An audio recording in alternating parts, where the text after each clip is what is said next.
नमस्कार दोस्तों, हमारे BS शर्मा भारद्वाज चैनल में आप सभी दोस्तों का, माता बहनों का, भाइयों का स्वागत है। दोस्तों, आज अपने चैनल के द्वारा हरिवंश पुराण के 17वें दिन की कथा का वर्णन कर रहे हैं। आज की कथा में भगवान श्री कृष्ण के द्वारा महाराज का वर्णन है। वैशंपायन ऋषि ने राजा जन्मेजय को सुनाया है। इस कथा को सुनने से पहले हमारा आपसे अनुरोध है, जो हमारे चैनल को पहली बार देख रहे हैं, कृपया सब्सक्राइब जरूर करें, बगल में घंटी का बटन दबाएं, जिससे हमारी सभी वीडियो आप तक पहुंच सकें। दोस्तों, वैशंपायन ऋषि राजा जन्मेजय से कहते हैं कि राजन, भगवान श्री कृष्ण की लीला अद्भुत है। भगवान ने कामदेव को पराजित करने के लिए महाराज की लीला करी। महाराज जो है भगवान को अच्युत का पद देता है। जो महाराज की कथा का श्रवण करता है उसको कभी भी कामदेव पराजित नहीं कर सकता।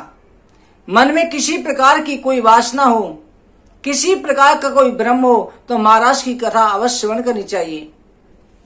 भगवान श्री कृष्ण जो है गोपियों की वस्त्र चुराते हैं। पहले एक दिन भगवान श्री कृष्ण ग्वाल वालों के साथ में बच्चा चराने निकले थे। उन्होंने देखा कि एक तालाब पर गोपियां जो है स्नान कर रही हैं। गोपियों की जो पुत्रियां हैं, किसी की उम्र 8 साल, किसी की 10 साल, इससे ऊपर नहीं थी, किसी की 7 साल, किसी की 6 साल। सभी गोप कन्याएं, कार्तिक का महीना था, माता गौरी की पूजा करने जाती और कात्यायनी मां माए मां योगिनी धीश्वरी नंद गोप सुतम देवी पत में कुरते वरा। भगवान श्री कृष्ण के समान पति प्राप्त करने के लिए माता कात्यायनी की पूजा करती थीं। तालाब में स्नान कर रही, वस्त्रों को जो है पेड़ पर टांग करके, पेड़ के नीचे रख करके तालाब में स्नान कर रही, निर्वस्त्र होकर स्नान कर रही थी। भगवान श्री कृष्ण आए और सारे वस्त्रों को लेकर के कदम के पेड़ पर चढ़ गए और बैठ करके मीठी सुरीली मधुर बांसुरी बजाने लगे। गोप कन्याओं ने देखा कि बांसुरी की आवाज तो नंदलाल की आ रही है। देखा कि ऊपर नंदलाल बैठे हुए हैं। लज्जा के मारे सभी वस्त्र की तरफ देखने लगी तो वस्त्र नहीं है, वस्त्रों को लेके बैठे हुए हैं। गोपियां कहने लगी कि लाला, हमारे वस्त्र तो दे दे, तुझे शर्म नहीं आती? भगवान श्री कृष्ण ने कहा, गोपियों, बालिकाओं, आओ एक एक करके अपने वस्त्र ले जाओ। सभी कहने लगी कि कन्हैया, हम निर्वस्त्र हैं, हम कैसे आ सकती हैं? भगवान ने कहा, जब तुम जल नारायण के सामने निर्वस्त्र खड़ी हो सकती हो तो मेरे सामने क्या शर्म है? मुझ परमात्मा से क्या पर्दा? मैं तो परमात्मा हूं। गोपियों ने कई बार हाथ जोड़कर क्षमा याचना करी। भगवान श्री कृष्ण ने कहा, पहले कान पकड़ो और कान पकड़ के जल नारायण के सामने माफी मांगो कि आज से कभी भी निर्वस्त्र होकर के जल में स्नान नहीं करेंगी। जो भी स्त्री पुरुष निर्वस्त्र होकर जल में स्नान करते हैं, वरुण देवता का उसे श्राप प्राप्त होता है, दोष लगता है। इसलिए कभी भी जल में निर्वस्त्र स्नान नहीं करना चाहिए। इसलिए ही गोपियों, क्षमा याचना करो। सभी ने क्षमा याचना करी। भगवान श्री कृष्ण ने कहा कि मैं आपके वस्त्र यहीं पे छोड़ देता हूं, आप आकर के ले लेना। सबके वस्त्र नीचे रख दिए। भगवान ने ये ज्ञान दिया। उसके बाद में गोपियां कहने लगी, नारायण लाला, हम चाहते हैं कि तुम जैसा पति प्राप्त हो, तुम्हारे साथ नृत्य भी करना चाहते हैं। भगवान ने कहा, तथास्तु, पति के रूप में तो प्राप्त नहीं हो सकता, परंतु हां, तुम्हारे साथ रास कर सकता हूं। गोपियों की भावना गलत नहीं थी। यह नहीं कि काम वासना से उन्होंने कहा हो, वो भगवान से प्रेम करती थी। वैशंपायन ऋषि कहते हैं, राजन, ये गोपियां कोई साधारण नहीं है, ब्रज की गाय कोई साधारण नहीं है। बड़े बड़े ऋषि मुनि हजारों युगों तक तपस्या करके गोपियां बने। आपने भागवत में सुना होगा, गोपियां जो है भगवान कृष्ण का झाड़ा लगाती थी, वो भी भगवान से प्रेम करती थी। तो वो मंत्र पढ़ती थी, तो उन्हें मंत्र का ज्ञान कैसे था? उद्धव जैसे ब्रह्म ज्ञानी को ज्ञान सिखा दिया कैसे था? ये सब ऋषि मुनिया थी। भगवान श्री कृष्ण ने कहा, चिंता ना करो, तुम्हारे साथ महाराज करूंगा।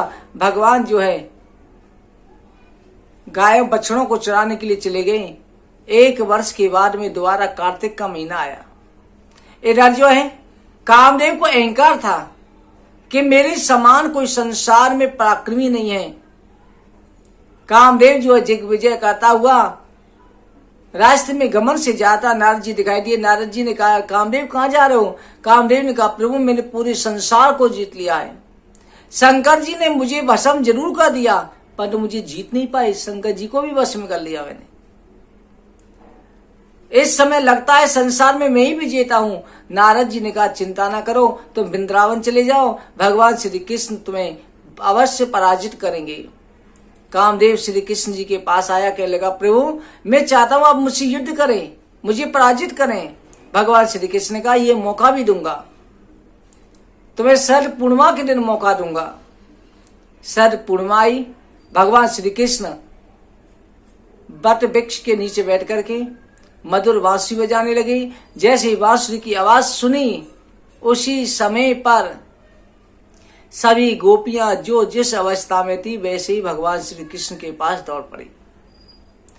कोई अपने बच्चे को दूध पिला रही थी, कोई पति की सेवा कर रही थी, कोई झाड़ू पोंछा कर रही थी, बहुत सी कुंवारी भी थी, बहुत सी शादीशुदा भी थी। ये नहीं कि शादीशुदा भगवान को गलत दृष्टि से गई हूं, वो भगवान को पुत्र रूप में प्राप्त करती थी कि एक दिन ऐसा आए कि मैं अपने नारायण को, केशव को, लाला को गोदी में खिलाऊं, इन्हें गले से लगाऊं। ये भावना थी उनकी। जो बराबर की थी वो सखा भाव में छोटी थी, वो भगवान को भाई भाव में, और बड़ी थी भगवान को पुत्र भाव में प्रेम करती थी। किसी का भी प्रेम अपवित्र नहीं था। गोपियां सभी दौड़ पड़ी। कुछ गोपियों को उसके पति ने रोका तो उनके प्राण निकले, आत्मा पहले ही उनके पास पहुंच गई। इधर जो है सभी गोपियां जैसी पहुंची के लगी, केशव हम आज आपके साथ में नृत्य करना चाहते हैं। भगवान ने बांसुरी बजाई, नृत्य प्रारंभ हुआ। चंद्रमा की अंश कला 16 जा जो है गोपियों का रूप धारण करके आई। सभी देवियां आ गई। कामदेव आ गया कि प्रभु अब तो युद्ध करूंगा। कामदेव ने वसंत ऋतु प्रकट कर दी। कामदेव ने ऐसे बाण छोड़े, गोपियां काम से विहल हो गई। भगवान की अवस्था उस समय कितनी बड़ी थी? 8 वर्ष की। 8 वर्ष का बच्चा जानता है क्या है? भगवान श्री कृष्ण ने कहा, कामदेव चिंता न कर, राधा रानी की कलाओं से 64 करोड़ गोपी उत्पन्न हुई। वृंदावन के गोलोक धाम में असंख्य प्राणी समा सकते हैं। जब भगवान अपने उदर में पूरा ब्रह्मांड समेट सकते हैं तो वृंदावन के अंदर 33 करोड़ देवियां क्यों नहीं आ सकती? सभी आ गई। किसी भी पुरुष को प्रवेश का अधिकार नहीं था। ललिता विशाखा वृंदावन का पहरा देने लगी। इधर भगवान श्री कृष्ण देख रहे हैं, कहने आज तो बहुत अच्छा मौका है, मैं अपने नारायण के साथ नृत्य करना चाहूंगा। शंकर भगवान आए। भागवत में परम पुराण में कथा आती है, नारद जी भी आए। दोनों ने आकर के प्रवेश करना था। ललिता विशाखा ने रोक दिया कि आपको प्रवेश नहीं मिल सकता। उसके बाद में शंकर जी ने और नारद जी ने जो है, शंकर जी ने कृपा कटाक्ष और नारद जी ने जो है राधा कवच गाया है। कृपा कटाक्ष जो होता है उसका इतना महत्वता है कि आज भी अगर राधा कुंड में, भगवान ने राधा कुंड में गाया था और नारद जी ने, आप गोवर्धन जाते हो तो नारद कुंड है, नारद कुंड में जाकर के देखना, वो नारद कुंड जो मां नारदा गोपी खड़ी हुए, नारद जी गोपी बने इस कुंड में। और इधर जो है राधा कुंड में शंकर जी जो है गोपी बने। शंकर जी ने कृपा कटाक्ष गाया, मुनिंद्र बृंद बृंद ते लोक शोक हारिणी प्रसन्न वक्र पंकजे निकुंज भू विलासिनी ब्रजेन भान नंदिनी ब्रजेन सुन संगते कदा करिष्ये माम कृपा कटाक्ष भाजिनम। ये कृपा कटाक्ष आता है। कहते हैं अगर 1 से 8 बार कोई राधा कुंड के जल में खड़े होकर के राधा रानी का ये कृपा कटाक्ष गा लेता है तो एक दिन में राधा रानी आ जाती है। जो नित्य प्रति घर में कृपा कटाक्ष का पाठ गाता है तो राधा रानी की कृपा जरूर प्राप्त होती है, हर इच्छा पूरी होती है। कृपा कटाक्ष की इतनी महत्वता है। नारद जी ने और शंकर जी ने गाया तो उन्हें गोपी बनने का स्वाब मिला। कहीं कहीं पर ये कथा भी आती है, शिव जी जो जा रहे हैं तो पार्वती जी कहने लगी प्रभु मैं तो उस समय रास में जा रही हूँ, आप भी चलोगे क्या? शंकर जी बोले मैं भी चलूंगा।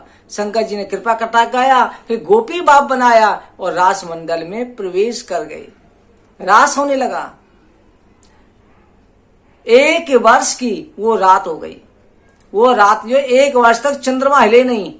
कह रहे आज बड़ा सौभाग्य है, 1 वर्ष की रात्रि पर किसी को महसूस नहीं हुआ। 1 वर्ष हो गई नृत्य करते करते। उसी समय शंकर जी बीच में नृत्य कर रहे हैं। भगवान श्री कृष्ण जो मुस्कुराने लगे, आज भोले बाबा को भी कुछ फल प्रसाद मिलना चाहिए। भगवान कृष्ण ने जो है बंसी बजाना शुरू कर दिया। अब जैसे ही बंसी बजी, सभी मस्ती में झूम रही थी गोपियां, महारास हो रहा था। और शंकर भगवान ने अपना घूंघट उठाया और उसी समय तांडव नृत्य करने लगे। जैसे तांडव नृत्य शुरू किया, गोपियां इधर भागने लगी। भगवान ने बंसी शांत करी। शंकर भगवान जल्दी से अपने घूंघट संभालने लगे। भगवान श्री कृष्ण ने कहा कि हे भोलेनाथ, आप मेरे महाराज में आए हो, आज से मैं वृंदावन में आपको भी बराबर का दर्जा देता हूं।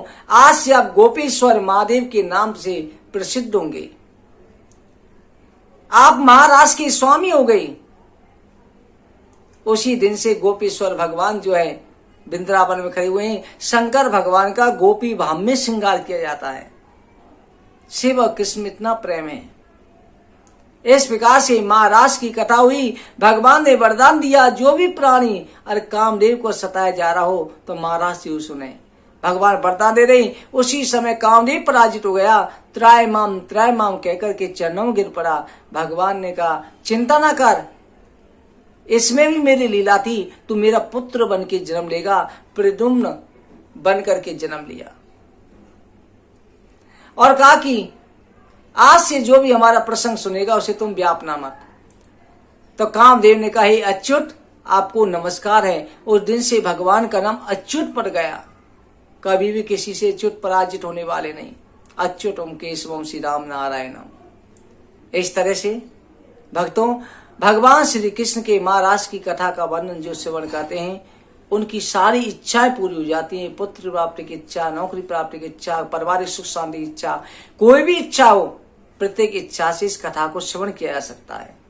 आप इस कथा के द्वारा भगवान श्री राधा कृष्ण की कृपा प्राप्त करें, यही हमारी इच्छा है। बोलो हरिवंश महापुराण की।